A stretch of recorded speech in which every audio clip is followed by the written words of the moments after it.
दिनांक 23 जुलै 2024 रोजी लाडकी बहीण योजनेसाठी मंत्रिमंडळ बैठकीत 6 बदल, विवाहित महिलांना दिलासा यादीबाबत महत्त्वाची अपडेट.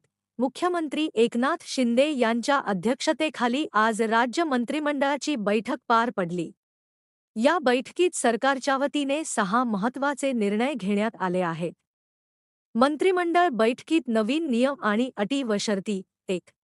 या योजनेचा लाभ घेण्यासाठी पोस्ट बंक खाते ग्राह्य धरलं जाणार आहे. 2.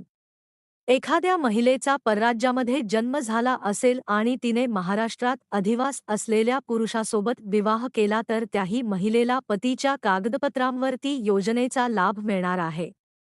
3. ग्रामस्तरीय समितीच्या मार्फत प्रत्येक शनिवारी लाभार्थी महिलांची यादी वाचन करून दाखवून त्यात बदल करावा लागणार आहे. 4. केंद्र सरकारची योजना घेत असलेल्या महिलेला लाभार्थी म्हणून ग्राह्य धरावे. मात्र तिच्याकडून ऑफलाईन अर्ज भरून घेण्यात यावा. 5. नवविवाहित महिलेची विवाह नोंदणी लगेच शक्य नसेल तर त्या महिलेच्या विवाह दाखल्यानुसार पतीचे रेशनिंग कार्ड पुरावा म्हणून ग्राह्य धरावे. 6. OTPचा कालावधी 10 मिनिटांचा करण्यात यावा.